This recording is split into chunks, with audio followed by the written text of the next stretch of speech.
কিন্তু গতকালকে যেটা ঘোষণা করা হয়েছে ইউনূস সাহেবের স্বাক্ষরে, তাতে দেখা গেছে নোট অফ ডিসেন্ট গুলা, ডিসেন্ট যেগুলো নোট অফ ডিসেন্ট বলে চিহ্ন দেওয়া ছিল, সেই নোট অফ ডিসেন্ট, সেই চিহ্ন, এগুলোর কোনো খোঁজ খবর নেই।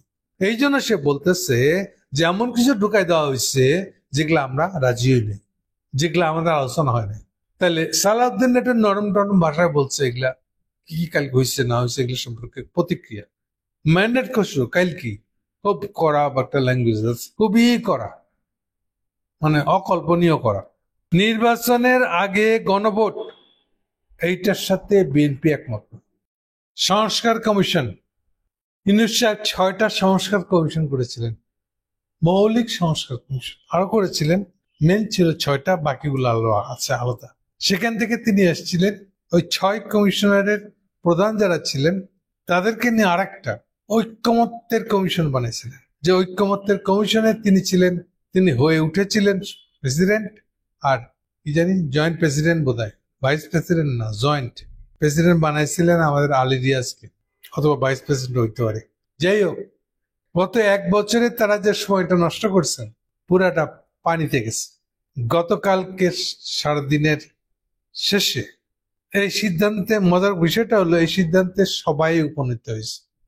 না, এটা শুধু বিএনপি সিদ্ধান্ত না, শুধু জামাত ইসলামের না, শুধু এনসিপির না, এটা সবারই সিদ্ধান্ত। আমরা কিছুই শেষ করতে পারিনি।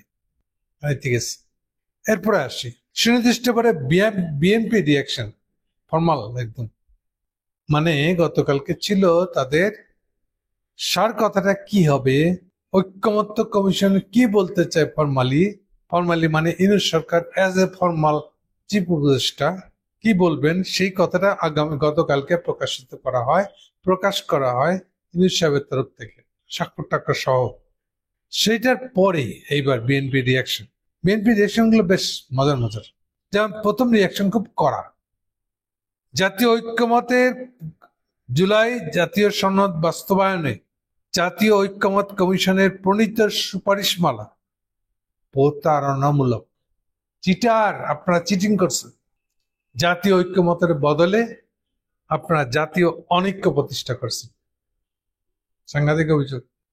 পরের বক্তব্যটা আরেকটা হুঁশিয়ারি, এখান থেকে যদি খারাপ কিছু হয় এর সব দায় দায়িত্ব কিন্তু ইউনূস সাহেব আপনার, ভালো বুঝতে পারতেছেন। এক্সট্রিম হুঁশিয়ারি বলতে যা বোঝায় তো সব এর বিরুদ্ধে এসে গেছে। এরপরের বিষয়গুলা মজার দিকটা আছে অনেক। ঐক্যমত্য কমিশনের, এটা সালাউদ্দিন সাহেব বলতেছে, ঐক্যমত্য কমিশনের সঙ্গে আলোচনার সময় মনে হয়েছে, মানে গত প্রায় 1 বছর ধরে তার যে ঐক্যমত্য কমিশনের সাথে সবার সাথে বসে যে আলোচনা, সেখানে তার মনে হয়েছিল যে ঐক্যমত্য কমিশন, সরকার আর 2-3টা দল, তারা বোধহয় একটা পক্ষে, আর আমরা একাই বোধহয় বিপক্ষে খেলছিলাম। মানে ওরা কিছু না, আমরাই সব। আমরা যেটা বলতেছিলাম এটা এদিকেই যাচ্ছিল, আমরা তো ওই দিকেই নিয়ে যাচ্ছিলাম, ফলে আমরাই।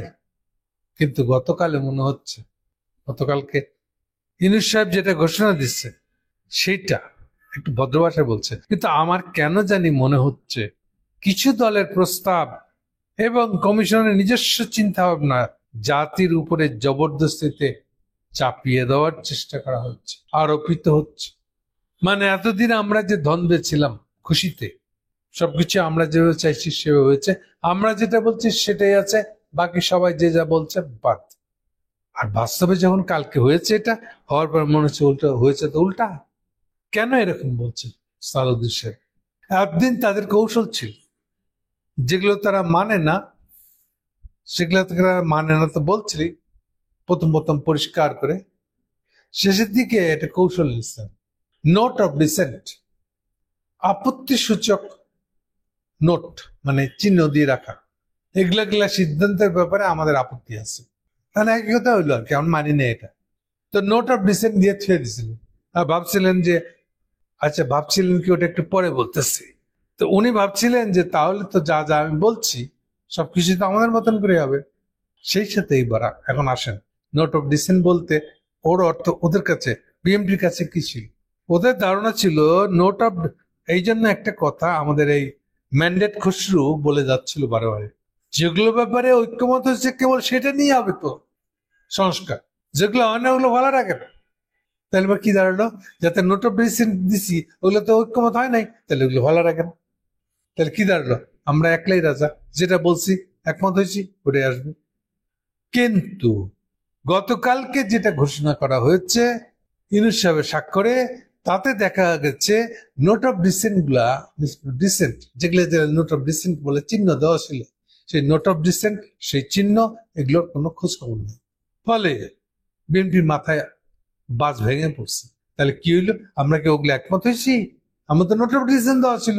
এই জন্য সে বলতেছে যে এমন কিছু ঢুকাই দেওয়া হয়েছে যেগুলো আমরা রাজি হই নাই, যেগুলো আমাদের আলোচনা হয় নাই, আর একটু কড়া করে করতেছে। সার কথা হলো আমরা যেগুলো একমত হয় না সেগুলো ওরা নিয়ে আসতেছে, এই জন্য এগুলো আমাদের উপরে চাপাই দেওয়া মনে হইতেছে। আমাদের আবার সেই ম্যান্ডেট খুশরু, তাহলে সালাউদ্দিন একটা নরম টরম ভাষায় বলছে এগুলা কি কি কাল হয়েছে না হয়েছে এগুলো সম্পর্কে প্রতিক্রিয়া। ম্যান্ডেট খুশরু কাল কি খুব করা একটা ল্যাঙ্গুয়েজ আছে, খুবই করা, মানে অকল্পনীয় করা। নির্বাচনের আগে গণভোট, এইটার সাথে বিএনপি একমত না। নির্বাচনের সাথে মানে মানে যেই দিন জাতীয় সংসদ নির্বাচন হবে ফেব্রুয়ারি মাসে, ওই দিনে একই দিনে একই আলাদা ব্যালটে, একই দিনে কিন্তু আলাদা ব্যালটে গণভোট হইতে পারে, সো দ্যাট গণভোটের কোনো এফেক্ট আগে যেন জানা না যায়, রেজাল্ট পরে ইলেকশনের রেজাল্টের সাথে জানা যাবে, ফলে গণভোটের কোনো নেতিবাচক প্রভাব আমাদের ইলেকশনে যেন না।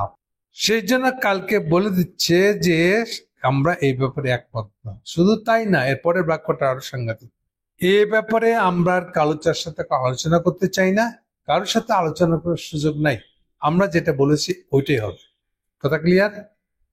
জামাত ইসলামের ব্যাপারটা এদের পুরা দলটা মনে হয় যেন মুখস্থ করে চলে।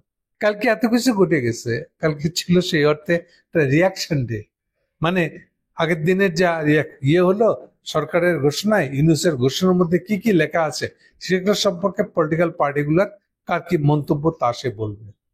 জামাত ইসলামের কোনো মন্তব্যই নেই, তার মন্তব্য একটা, আগে যেটা বলে এসেছিল ওইটি, আগামী মাসের মধ্যে গণভোট দিতে হবে। এর বাইরে গতকাল সারাদিনে মানে দিন শেষে জামাত ইসলামের কোনো বক্তব্য নেই। এরপর থেকে আজকে পর্যন্ত তারা একটা নয়া কাণ্ড কারখানা করছে, সেটা আলাদা। আসলে এক কথায় বললে তাদের কোনো রিয়াকশনই নেই। আর এনসিপির বেলায় সালাউদ্দিন এতদিন টিটকিরি মারতেছিল, যারা জুলাই সনদের সই করতে পারে নাই 26 তারিখে, তারা এখন পিছন পর্যন্ত রইতেছে সই করবে বুঝলে। কি মজা হয়েছে না, এখন তারা সই করতে পারবে না, অনেকটা এরকম সালাউদ্দিন এটা করতে যাচ্ছে। গতকালকে এনসিপি কি হইতেছে, এবার বুঝছে কি হয়েছে, কিছুই হয় নাই, সবকিছু আবার নতুন করে করতে হবে। সাক্ষরতাই অমুকতাই তমুকতাই, আগে ইয়ে করেন আপনারা, আগে গণভোট পাশ করান, তারপরে দেখবেন সব রাস্তা খুলবে। মানে এনসিপির পজিশনটা হচ্ছে গণভোটের দিকে আগে আগান, অর্থাৎ গণভোটকে দিয়েই যখন যে আমরা জিতবো তখন আমরা বাকি সব কিছুতে বিএনপির উপরে জিতে যাব, এই বলে তারা 3টা পয়েন্ট দিচ্ছে।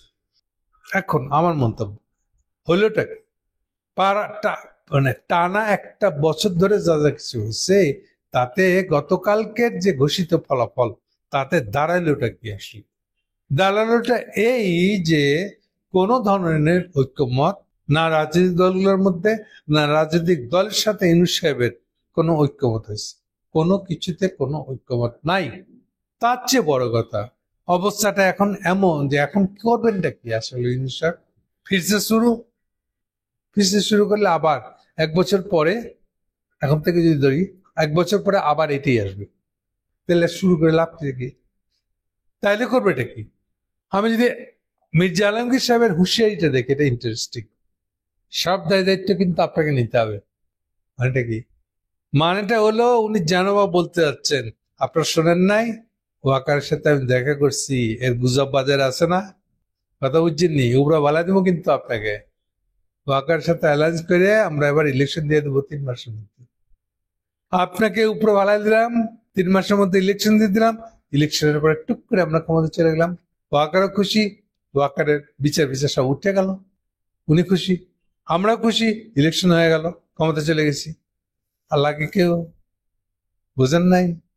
এই জন্য এই যা কিছু ঘটবে এর দায় দায়িত্ব কিন্তু আপনি ইউজ ক্লিয়ার। তাহলে এটা হলো দাঁড়াইছে। আর জামাত একটা অদ্ভুত পাগলের যে কখন কিসে আনন্দ পায় বোঝা মুশকিল। সাধারণ মানুষ কি জন্য আনন্দ পায় তা বোঝা যায়। পাগলে দেখা যায় যেটা দুঃখের ঘটনা ওটা তো সে আনন্দ পেয়েছে, খুশি হইতেছে, আসতেছে। জামাতের অবস্থা হয়েছে তাই। তাদের কথা খুব সিম্পল, যদি সুষ্ঠু নির্বাচন হয় তাহলে জামাতের ক্ষমতা আসা নিশ্চিত, সুনিশ্চিত। তাহলে এটা হলো তাদের একমত। এত কিছু দুনিয়া বয়ে যাইতেছে, কেন হয় নাই ঐক্যমত, অমুক তমুক হ্যান ত্যান মেলা কিছু তর্ক করতেছে সবাই, নোট অফ ডিসেন্ট মেলা কিছু। কিন্তু জামাতের কথা একটাই, ইলেকশনটা ফেয়ার হইতে হবে, তাই আর কিছু চায় না ওরা। আর গণভোটটা আগে মাসে হইতে হবে। এর বাইরে জামাত ইসলামের আর কোনো বক্তব্য নাই। কারণ ওই একই বিএনপির মতন, বিএনপি যখন ভাবতেছে ভোট হলো তো আমরা সংখ্যাগরিষ্ঠ একদম সরকার গ্রহণ করে এলাবো, জামাতও একই রকম মনে করছে একটু অন্যভাবে। ও খালি নতুন শব্দটা যোগ করতেছে, ফেয়ার ইলেকশন হইলে আমরাই তো জিতবো। এর আপনি জিতে কি করবেন? আমরা যেটা ইচ্ছা করবো সেটাই আসবে। তাহলে কি দাঁড়ালো? জামাতের কথাটা বিএনপির কথাটার মধ্যে মূলত কোনো ফারাক নেই। সার কথা হলো এখানে এই রাজনৈতিক দলগুলোর মধ্যে ন্যূনতম কোনো ঐক্য আসার কোনো সম্ভাবনা নাই। অর্থাৎ ইউনূস সাহেবের গত 1.5 বছরে এই সরকারটাকে রেখে পাবলিকের কোনো কিছুই অ্যাচিভমেন্ট হয় নাই, কোনো অর্জন নাই। এবার আসেন ইউনূস সাহেবের বা আলী রিয়াজ সাহেবের এই যে কৌশল, যে কায়দাটা করলো, যে জায়গায় নিয়ে এসে ঠেকাইলো, এই কৌশলটা কি, তাৎপর্য কি? এটা মানে যা করলেন তাতে দাঁড়ালো কি জিনিসটা? প্রথম স্টাইলটা তাদের যে একটু ভাব ধরে বিএনপি কে খুশি করতে গেছিল। বিএনপি হলো চরম গণভোটের বিরোধী, তাই তারা বলে দিল যে আচ্ছা গণভোট একটা হবে, তো আমরা ডেট ফেট বলতেছি না কবে হবে, আগে মাসে হবে, নভেম্বরে, নাকি ওই বিএনপির মতন ইলেকশনের দিনই হবে, জাতীয় সংসদ ইলেকশনের দিনই হবে। এটা নিয়ে তারা কোনো মন্তব্য করে নাই, গণভোট একটা হবে। তো বিএনপি একটু খুশি হইলো। পরবর্তী কইতেছে আপনাদের নোট অফ ডিসেন্ট গুলা কিন্তু গায়েব করে দিলাম, না বলতেছে না, গায়েব করে দিছি আর কি, ফলে বুঝে নেন যে গায়েব করে দিছি আমরা। কিন্তু এরপরে আসেন মারাত্মক কাজটা করছি, এই যে জুলাই সনদ, দেখেন এই পুরো আলাপের মধ্যে কিন্তু জুলাই সনদ নিয়ে কোনো আলাপ নাই। প্রথম কথা বলে জুলাই সনদ জিনিসটা কি আসলে, ওটাই কি সংস্কার? বসে করে বলেন, আসলে মিন করতেছে ওইটাই সংস্কার। এইবার জুলাই সনদ নিয়ে এইবার একটু ব্যাক ও জানে যে এটাই সংস্কার। তাহলে সংস্কারগুলো কি হবে এইবার দেখেন। এইটাতে বোঝা যাচ্ছে যে কমিউনিস্টদেরকে দিয়ে কনস্টিটিউশনের আলোচনা করতে গেলে কি হয়, তারা এই সংসদকে, মানে এই জাহবুর সংসদকে, ফেব্রুয়ারিতে যেটা নির্বাচন হওয়ার কথা, এই সংসদকে ডাবল পাওয়ার দিতে যাচ্ছে। ডাবল পাওয়ার মানে হলে এই সংসদ একই সাথে এটা কনস্টিটিউশনাল অ্যাসেম্বলি, একই সঙ্গে এটা জাতীয় সংসদ। বুঝলাম না এই দুইটা শব্দের অর্থ কি? এই দুইটা শব্দ যে একই শব্দ এই বলে তালগোল পাকানোর লোক, ব্যক্তি, দলটার নাম হলো বীর, আর স্পেসিফিক ব্যক্তিটার নাম হলো সালাউদ্দিন। আর মাঝে মাঝে আরো জোরদার করে ম্যান্ডেট খুসরু বলে একই কথা। তাদের বক্তব্য হলো যে কনস্টিটিউশন নিয়ে যা যা কিছু করতে হয় এটা করার একমাত্র জায়গা হচ্ছে জাতীয় সংসদ। আমরা জাতীয় সংসদে জিতছি, আমরা জাতীয় সংসদে এবার কনস্টিটিউশন যেমনি খুশি তেমনি লিখবো। সো জাতীয় সংসদ মানে হইলো আইন বানানো শুধু তাই না, আমরা কনস্টিটিউশনটাই বদলা দিতে পারি, যা খুশি তাই করতে পারি। ওটা বদলানোর জায়গাও জাতীয় সংসদ। আইডিয়ালি যখন দুনিয়াতে প্রথম কনস্টিটিউশন তৈরি হয় তখন দুইটা পরিষ্কার ছিল, এবং একালে যত দিন যাচ্ছে ততই প্রত্যেকটা দেশই কনস্টিটিউশন বানানোর জন্য যে সভা, যাকে অ্যাসেম্বলি বলা হচ্ছে, এইটাই কনস্টিটিউশনাল অ্যাসেম্বলি। আর রেগুলার 5 বছর পরে পরে যেটা বসবে ওটা জাতীয় সংসদ। দেখেন দুটো শব্দ একরকম না, কিন্তু একটা হলো কনস্টিটিউট মানে গঠন। কি গঠন? জনমতের যে জনগণের ম্যান্ডেট যেটা প্রকাশিত হয়েছে, কেমন কনস্টিটিউশন সে চায়, সেইটাকে লিপিবদ্ধ করার জন্য বসবার জায়গাটার নামই হলো কনস্টিটিউট অ্যাসেম্বলি। কনস্টিটিউট গঠন, কিসের গঠন? কনস্টিটিউট শব্দের অর্থ হলো গঠন, রাষ্ট্র গঠনের অ্যাসেম্বলি। আর রাষ্ট্র পরিচালনার অ্যাসেম্বলি দুটো এক কথা না। রাষ্ট্র গঠন মানে কনস্টিটিউশন গঠনের অ্যাসেম্বলি, আর ওই কনস্টিটিউশন অনুযায়ী সরকার পরিচালিত হবে কি করে, সেইটা হলো জাতীয় সংসদ। এই দুটোকে একদম পরিষ্কার, একালে কোনো পরিষ্কার রাখার। আমি অনেকবার অন্তত সংখ্যা দিয়ে আপনাদেরকে বুঝাইছিলাম। কি বলে? সর্বশেষ আমাদের কনস্টিটিউশন বানিয়েছে, নতুন কনস্টিটিউশন বানানোর দেশটার নাম হলো নেপাল, রিপাবলিক নেপাল। রিপাবলিক কেন বলছি? রাজতন্ত্র নাই কিন্তু এখন নেপালে, কোনো রাজা নাই এখন, রাজার পদও নাই। কনস্টিটিউশন অ্যাসেম্বলিতে পরিষ্কার করে বলা হয়েছে কনস্টিটিউশন অ্যাসেম্বলির টোটাল মেম্বার ছিল 600 জন, 600। যেখানে এখন রেগুলার যে জাতীয় সংসদ বসে, আমাদের ভাষা ইলেকশন, এই ইলেকশনের টোটাল পদ হচ্ছে 275 জন, ঠিক যেমন আমাদের 300 জন। ফলে বুঝতেই পারতেছেন অন্তত মেম্বারদের নাম্বার দেখে যে কনস্টিটিউশন বানানোর সময় সেই সভাটার কনস্টিটিউশন অ্যাসেম্বলির মেম্বার ছিল 600 জন, আর রেগুলার যে জাতীয় সংসদ বসতেছে তার মেম্বার হলো 275 জন। ফলে দুইটা যে এক জিনিস না, অন্তত এইটুক দিয়ে পরিষ্কার। এই কথাটাকে বিএনপি ইচ্ছা করে দুইটাকে মাখায় বলতেছে জাতীয় সংসদে করবে। কেন এরকম মাখায় বলার সুযোগ নিচ্ছে? এটা দায় হলো কামাল হোসেনের। এবার কোথেকে কামাল হোসেন চলে আসলো? কারণ কামাল হোসেনের কনস্টিটিউশন যখন ড্রাফট করে কোন থেকে চোথা মারছে আমরা জানি না, কোনো না কোনো একটা দুইটা দেশ থেকে সে মূলত চোথা মারছে। একটা হলো পুরো ইন্ডিয়ান কনস্টিটিউশন আর কিছুটা ব্রিটিশ। সে চোথা মারে কোথায় কি পাইছে খেয়াল নাই তার। ওখানে পরিষ্কার করে লেখাই নাই যে সংসদে কনস্টিটিউশনে কোন কোন জিনিস বদলানো যাবে আর কোন কোন জিনিস বদলানো যাবে না, কোন জিনিস হাতই দেওয়া যাবে না, এরকম কিছু ভাগ করা নাই। বরং উল্টাটা 2/3 মেজরিটি, মানে যে জাতীয় সংসদের জন্য নির্বাচিত হয়েছে সেই লোকেরাও যদি 2/3 মেজরিটি হয়ে যায় তাহলে কনস্টিটিউশন পুরো বদলা নিতে পারে, নতুন একটা কনস্টিটিউশন বদলা দিতে পারে। দেখেন এইভাবে লেখা আছে আমাদের মূল কনস্টিটিউশন।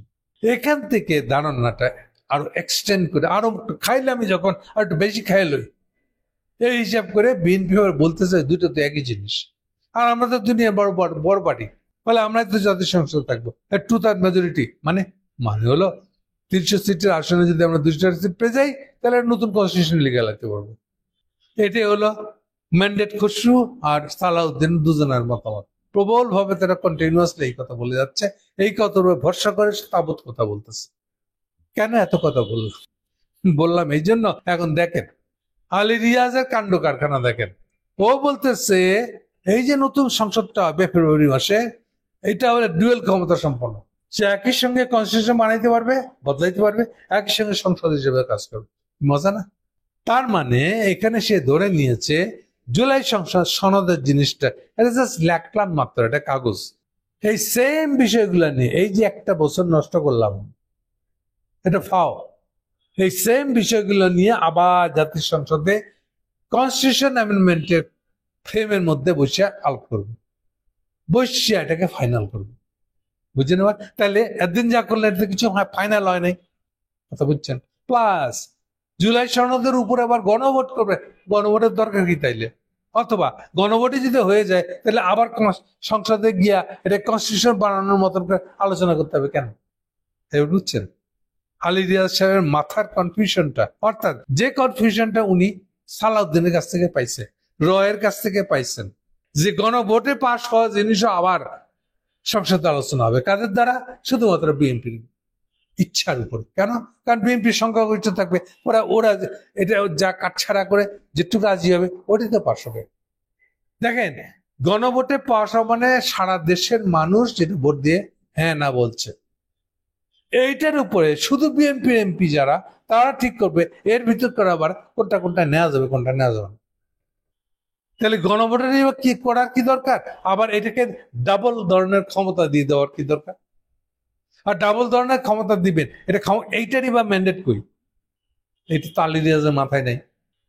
আচ্ছা আবার যদি ডাবল ম্যান্ডেট যদি দিয়েই থাকেন, দিতেই যদি চান তাহলে কাজ করেন, পুরো কনস্টিটিউশন নতুন করে লিখে আলান, অসুবিধা কি? এবার তো করবেন না, এইবার তো কামাল হোসেন দৌড় দিয়েছে। ইন্দিরা গান্ধীর প্ররোচনায় তার পাহারাদারিতে আমি একটা চোথা মানে কনস্টিটিউশন লিখছি, সেইটাকে তো আপনি ফালাই দিতে দেবো না, এটা তো পবিত্র 72-এর কনস্টিটিউশন, এটা তো ফালাই দেওয়া দেবো না। সেম ইন্ডিয়ান প্ররোচনায় রয়ের কান পড়াতে সালাউদ্দিন কন্টিনিউস বলে যাচ্ছে না কনস্টিটিউশন তো হাত দেওয়া যাবে না, 72 কনস্টিটিউশন হাত যা দেওয়ার আমরাই দিব, সংসদে নির্বাচিত হওয়ার পরে সংসদীয় সদস্য হিসেবে আমরা দেবো, যা দেওয়ার আমরাই দিব, অন্য কেউ দিতে পারবে না। কথা বোঝা গেছে? তাহলে আসলে আলী রিয়াজ যে একটা গাধা আর একটা গবেট, দেখেন করছেটা কি। ও এই কনস্টিটিউশন, এই জাতীয় সংসদের মেম্বারদেরকে কনস্টিটিউশনের মধ্যে হাত দিয়ে এটাকে বদলানোর তাবৎ ক্ষমতা দিবে। আবার দিবেই যদি, তাহলে দুর্গুণ কনস্টিটিউশন লিখতে দিবে না, তা দিবে না। কি হইল তাহলে? হয় সে বলবে এটা একটা ন্যাশনাল কনস্টিটিউশন অ্যাসেম্বলি, আর নাহলে বলবে এটা জাতীয় সংসদ, সেটাও করতে পারতো না, তাও সে করবে না। তাহলে পুরো জিনিসটাকে প্যাচ লাগায়, যত রকম ভাবে প্যাচ লাগায়, তা প্যাচ লাগানো বুদ্ধি করছে, যেখানে এই মেজর তিনটা দলের ভিতরে ন্যূনতম কোনো ঐক্যমত নাই। তাহলে এখন ভবিষ্যৎ কি হবে? এই যে বাজারে যে গুজব ছড়ানো বেড়াচ্ছে, ওয়াকারের সাথে মির্জা ফখরুল দেখা করছে, সেটা একটা বাস্তবায়ন হতে পারে, অথবা যে কোনো কিছু। সোজা কথা হচ্ছে, তাহলে কেন আমি বলছিলাম বারে বারে ফেব্রুয়ারিতে ইলেকশন হবে না? এখন কি আপনারা বুঝতে পারতেছেন কেন ফেব্রুয়ারিতে ইলেকশন হবে না? কারণ ন্যূনতম এখানে কোনো ঐক্যমত নাই। আর যারা ঐক্যমত করার নামে করে কাজে নামছিলেন, তারা জিনিসটাই বুঝে না, তার ঐক্যমত করবে পত্রিকা। আর আমাদের মেজর তিনটা পার্টির মধ্যে একটা পার্টির কানের কাছে যদি সবসময় কান করা দিতে থাকে, তাহলে ওখানে কোনো ঐক্যমত হবে? ওখানে কোনো কনস্টিটিউশনে সংশোধনী নিয়ে আসবে, কোন সংস্কার হবে? কিছুই হবে না, করার তো কোনো কারণ নেই। আপনাদেরকে ইন্ডিয়াকে ট্যাক্স দিয়ে কনস্টিটিউশন বানাইতে বলছেন, কনস্টিটিউশনের সংস্কার করতে বলছেন, তেরে কোনো শেষ হবে কোনোদিন? ক্লিয়ার? বার তের থেকে কামাল হোসেন ভালো ছিল না? ইন্দিরা গান্ধী যা বলে দিছে ঠিক তাই সে কনস্টিটিউশন লেগে দিচ্ছে, হয়ে গেছে। আর সালাউদ্দিনের গাদাটা করতেছে কি? এখন সে আবিষ্কার করছে এত কিছু কথা শুনে, রয়ের এত কিছু কথা শুনে এত কিছু কইলাম, এখন ইউনুস সাহেব সব আল্লাহ দিছে। এটা তো একটা নতুন জিনিস। তার দাঁড়ালো কি? এটা বিগ জিরো। 1.5 বছর ধরে ইউনুস সাহেবের ক্ষমতা রেখে আমরা একটা বিগ জিরো পেয়েছি। এখান থেকে সামনে বেরোনোর কোনো রাস্তা নাই। ইউনুস সাহেব কি এই জন্য বলেছে, ইউনুস সাহেব ডিসেম্বর পর্যন্ত ক্ষমতা কি থাকতে পারবে? এমনি এমনি বলিনি। এখন আপনারা মনে করে দেখেন কি দাঁড়ালো তাহলে। ইউনুস সাহেব এখন কোথায় যাবেন? পা ফেলবেন কোথায়? নেক্সট পাটা জায়গা নেই, মাটি নেই। তো বুঝতে পারছেন আমরা কি ধরনের একটা সামনে যাওয়ার জায়গা নেই এমন রাস্তায় পৌঁছে গেছি। Thank you.